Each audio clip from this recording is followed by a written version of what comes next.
Hello hi नमस्कार, आप सुन रहे हैं जागरण पॉडकास्ट का खबरनामा। मेरा नाम है शताक्षी सिंह। आज तारीख है 23 फरवरी की और दिन है शुक्रवार का। चलिए आपको बताते हैं आज दिन भर की तमाम बड़ी खबरें। बुलेटिन की शुरुआत करेंगे हेडलाइंस के साथ। संदेश खाली मामले में अब एनएचआरसी की टीम पहुंची। भाजपा टीम को जाने से रोका लॉकेट हिरासत में। खुद को विंग कमांडर बताकर एयरफोर्स स्टेशन में घुसा शख्स पुलिस ने किया गिरफ्तार। काशी में पीएम मोदी का राहुल पर निशाना, बोले उनके खुद के होश ठिकाने नहीं, यूपी के बच्चों को नशेड़ी बता रहे। हरियाणा में किसानों और पुलिस के बीच टकराव, खनौरी बॉर्डर जाने से रोकने पर पथराव, लाठीचार्ज और तोड़फोड़ भी हुआ। ट्रंप ने सीक्रेट डॉक्यूमेंट केस खारिज करने की अपील की। वकील बोले उन्हें प्रेसिडेंट इम्यूनिटी मिलनी चाहिए, एफबीआई को टॉयलेट में मिले थे दस्तावेज। यूक्रेन युद्ध की दूसरी सालगिरह से पहले अमेरिका रूस पर लगाएगा नए प्रतिबंध। आरबीआई के एक कदम से पेटीएम को मिल सकती है राहत, यूजर्स का बिना परेशानी के चलता रहेगा काम। आयुष शर्मा की रुस्लान का प्री टीजर हुआ रिलीज, एक्टर का दमदार एक्शन दिखा। रांची टेस्ट में जो रूट का शतक, पहले दिन इंग्लैंड ने 302 पर 7 का स्कोर बनाया। अब खबरें विस्तार से जान लीजिए। पश्चिम बंगाल के उत्तर 24 परगना स्थित संदेश खाली में महिलाओं के यौन शोषण का मामला गरमाया हुआ है। शुक्रवार को राष्ट्रीय मानवाधिकार आयोग यानी कि एनएचआरसी की टीम संदेश खाली पहुंची। ये टीम पीड़ित महिलाओं से मुलाकात करेगी। इससे पहले भाजपा की महिला टीम को संदेश खाली जाने से पुलिस ने रोक दिया था। भाजपा टीम की अगुवाई भाजपा सांसद लॉकेट चैटर्जी कर रही थी। डेलीगेशन और पुलिस के बीच बहस भी हुई। इसके बाद लॉकेट को हिरासत में ले लिया गया। इससे पहले 16 फरवरी को भी केंद्रीय मंत्री और महिला सांसदों के प्रतिनिधि मंडल को संदेश खाली नहीं जाने दिया गया था। वहीं संदेश खाली के बर्माजुर गांव में बड़ी संख्या में लोगों ने प्रदर्शन किया। इसके लिए सुप्रतीम सरकार और भास्कर मुखर्जी को भेजा गया है। वहीं दिल्ली में भारतीय वायुसेना स्टेशन में खुद को विंग कमांडर बताकर प्रवेश करने के आरोप में एक शख्स को गिरफ्तार किया गया है। पुलिस ने बताया कि दिल्ली छावनी क्षेत्र के पालम वायुसेना स्टेशन में कथित तौर पर प्रवेश करने के आरोप में एक 39 वर्षीय व्यक्ति को गिरफ्तार किया गया है। पुलिस अधिकारी ने बताया कि गिरफ्तार शख्स का नाम विनायक चड्ढा है, जो अपने पिता का इलाज वायुसेना स्टेशन के डेंटल अस्पताल में कराना चाहता था। पुलिस उपायुक्त रोहित मीना ने कहा कि पुलिस को बुधवार को घटना के बारे में सूचित किया गया। पुलिस उपायुक्त ने बताया कि आरोपी एयरफोर्स स्टेशन के प्रतिबंधित क्षेत्र में घुसने की कोशिश कर रहा था, तभी वायुसेना के कर्मचारियों ने उसे पकड़ लिया। वहीं प्रधानमंत्री नरेंद्र मोदी ने शुक्रवार को वाराणसी की एक जनसभा में कांग्रेस सांसद राहुल गांधी पर निशाना साधा। उन्होंने कहा कि कांग्रेस के युवराज काशी की धरती पर आकर काशी और यूपी के युवाओं को नशेड़ी कह रहे हैं। जिनके अपने होश ठिकाने में नहीं है, वो मेरे काशी के बच्चों को नशेड़ी कह रहे हैं। अरे परिवारवादियों, यूपी का भविष्य युवा बदल रहे हैं। बता दें कि राहुल गांधी ने 20 फरवरी को भारत जोड़ो न्याय यात्रा के दौरान अमेठी में कहा था, मैं वाराणसी गया और मैंने देखा कि रात को बाजा बज रहा है। वहां पर शराब पिए सड़क पर लेटे हुए लोग बाजा बजा रहे हैं। उत्तर प्रदेश का भविष्य रात को शराब पीकर नाच रहा है। दूसरी तरफ राम मंदिर है, जिसमें पीएम मोदी दिखेंगे, अंबानी दिखेंगे, आपको हिंदुस्तान के सभी अरबपति दिखेंगे, लेकिन एक भी पिछड़ा या दलित व्यक्ति नहीं दिखेगा। इससे पहले वाराणसी दौरे के दूसरे दिन पीएम ने अमूल डेयरी प्लांट सहित 13,000 करोड़ रुपए की योजनाओं को हरी झंडी दिखाई है। उन्होंने प्लांट का विजिट किया और जानकारी ली। पीएम ने सुबह बीएचयू में सांसद ज्ञान प्रतियोगिता के टॉपर्स को सर्टिफिकेट बांटे। इसके साथ तस्वीरें ली और आगे बढ़ने के लिए प्रेरित भी किया। वहीं हरियाणा के हिसार में पुलिस और किसानों के बीच टकराव हो गया। किसान खनौरी बॉर्डर पर पंजाब के किसानों के पास जाना चाहते थे, लेकिन पुलिस ने रोक लिया, जिसके बाद लाठीचार्ज किया और आंसू गैस के गोले छोड़े। ये देख किसानों ने पथराव कर दिया, जिसमें थाना नारनौद के एसएचओ चंद्रभान घायल हो गए। वहीं हरियाणा पुलिस ने आंदोलन कर रहे किसान नेताओं के खिलाफ राष्ट्रीय सुरक्षा कानून के तहत कार्रवाई का फैसला वापस ले लिया। अंबाला रेंज के आईजी सुभाष कविराज ने शुक्रवार 23 फरवरी को ये जानकारी दी। इससे पहले गुरुवार को अंबाला पुलिस ने कहा था कि प्रदर्शन के दौरान सरकारी संपत्ति को हुए नुकसान की भरपाई आंदोलनकारी किसान नेताओं से की जाएगी। इसके लिए उनकी संपत्ति कुर्क और बैंक खाते सीज कर दिए जाएंगे।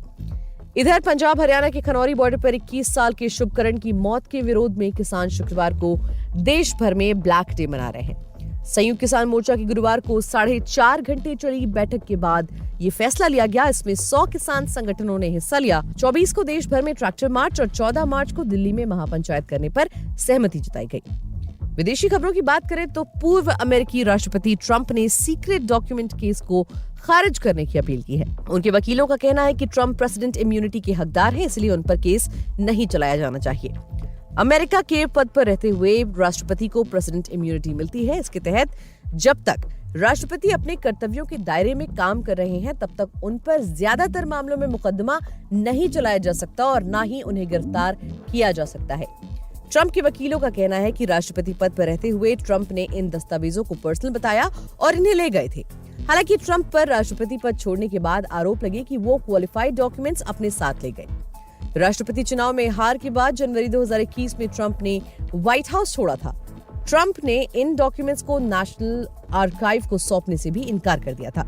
वहीं रूस के यूक्रेन पर आक्रमण की दूसरी वर्षगांठ के अवसर पर एक महत्वपूर्ण कदम उठाते हुए संयुक्त राज्य अमेरिका इस शुक्रवार को 500 से अधिक ठिकानों पर प्रतिबंध लगाने के लिए तैयार है।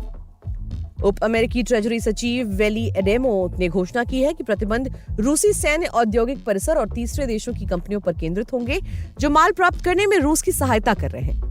एडेमो ने जोर देकर कहा कि संयुक्त राज्य अमेरिका अकेले काम नहीं कर रहा है बल्कि अंतर्राष्ट्रीय भागीदारों के साथ समन्वय कर रहा है। इन प्रतिबंधों का उद्देश्य रूस को हथियार उत्पादन के लिए आवश्यक वस्तुओं तक पहुंचने से रोकना और रूसी अर्थव्यवस्था और उसकी सैन्य क्षमताओं का समर्थन करने वाली राजस्व धाराओं को बाधित करना है।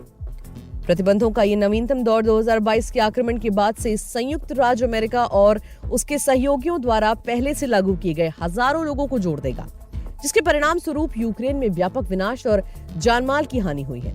अमेरिकी सरकार की कार्रवाई का उद्देश्य रूस को चल रहे संघर्ष और विपक्षी नेता अलेक्सी नवल्नी की मौत के लिए जिम्मेदार ठहराना है। वहीं रिजर्व बैंक ने शुक्रवार को कहा कि उसने एनपीसीआई को निर्देश दिया है कि वो पेटीएम ऐप के यूपीआई ऑपरेशन को जारी रखने के लिए एक थर्ड पार्टी एप्लीकेशन प्रोवाइडर की पहचान करे। केंद्रीय बैंक ने पेटीएम पेमेंट्स बैंक 15 मार्च 2024 के बाद किसी भी तरह का लेन देन करने पर रोक लगा दी है। आरबीआई ने एनपीसीआई से 4 से 5 पेमेंट सर्विस प्रोवाइडर बैंकों की पहचान करने को कहा जो हाई वॉल्यूम को संभाल सके। एनपीसीआई से पेटीएम के थर्ड पार्टी पेमेंट ऐप बनने की अपील की समीक्षा करने को भी कहा गया है। केंद्रीय बैंक ने कहा कि उससे ये अनुरोध 197 कम्युनिकेशन लिमिटेड ने किया है जो पेटीएम ब्रांड का मालिक है। आरबीआई की एनपीसीआई को सलाह है कि पेटीएम हैंडल वाले ग्राहकों को नए बैंकों में माइग्रेट किया जाए। जब तक ये प्रक्रिया खत्म नहीं होती तब तक पेटीएम पर नए ग्राहक न जोड़ने की बंदिश रहेगी। इस सीमलेस माइग्रेशन के लिए एनपीसीआई कुछ बैंकों को पेमेंट सर्विस प्रोवाइडर के तौर पर सर्टिफाई कर सकता है जो हाई वॉल्यूम वाले यूपीआई ट्रांजैक्शन हैंडल कर सके। केंद्रीय बैंक ने कहा कि जो विक्रेता पेटीएम क्यूआर कोड का इस्तेमाल करते हैं 19 कम्युनिकेशन उनके लिए ये एक या इससे ज्यादा बैंकों के साथ सेटलमेंट अकाउंट खोल सकता है, लेकिन इसमें पेटीएम पेमेंट्स बैंक शामिल नहीं होगा। आरबीआई का नया नियम @पेटीएम यूपीआई आईडी इस्तेमाल करने वाले उपभोक्ताओं पर लागू होगा। फास्टैग और एनसीएमसी यूजर्स को 15 मार्च तक पेटीएम के बदले किसी दूसरे प्लेटफॉर्म पर स्विच होने की सलाह दी है ताकि उन्हें किसी भी तरह की परेशानी न हो। बात करें मनोरंजन जगत की तो फिल्म अंतिम से फैंस का दिल जीतने वाले कलाकार आयुष शर्मा आने वाले समय में फिल्म रुस्लान में दिखाई देंगे। लंबे समय से इस मूवी को लेकर सलमान खान की बहनोई का नाम चर्चा का विषय बना हुआ है। ऐसे में रुस्लान को लेकर अब एक नया अपडेट सामने आया है। मेकर्स की तरफ से आयुष शर्मा की इस फिल्म का प्री टीजर लॉन्च कर दिया गया है जिसमें आयुष धमाकेदार एक्शन अवतार में नजर आ रहे हैं। अगर आपने ये टीजर नहीं देखा तो आप जाके YouTube पर इसे देख सकते हैं। सलमान खान के साथ फिल्म अंतिम में जिस तरह से आयुष शर्मा ने अपनी एक्टिंग का हुनर दिखाया उससे हर कोई उनका दीवाना हो गया था। इसके बाद फैंस उन्हें और भी कई मूवीज में देखने के लिए बेताब हो गए। प्रशंसकों की एक्साइटमेंट को बढ़ाने के लिए आयुष आने वाले वक्त में फिल्म रुस्लान के जरिए उनका मनोरंजन करते हुए दिखेंगे। खेल जगत की बात करें तो रांची टेस्ट का पहला दिन जो रूट की वापसी के नाम रहा। उन्होंने 13 पारियों बाद टेस्ट में शतक लगाया। वो 106 रन बनाकर नॉट आउट रहे। रूट के दम पर इंग्लैंड ने दिन का खेल खत्म होने तक 7 विकेट पर 302 रन बना लिए। भारत से डेब्यू मैच में आकाशदीप ने 3 विकेट लिए। मोहम्मद सिराज को 2 सफलताएं मिली। एक विकेट रविचंद्रन अश्विन और रविंद्र जडेजा को भी मिला। इंग्लैंड के लिए जो रूट ने शतक लगाया वो 226 बॉल में 106 रन बनाकर नॉट आउट रहे। उन्होंने पारी में 9 चौके लगाए। रूट ने जॉनी बेयरस्टो के साथ 52 और बेन फोक्स के साथ 113 रन की पार्टनरशिप की।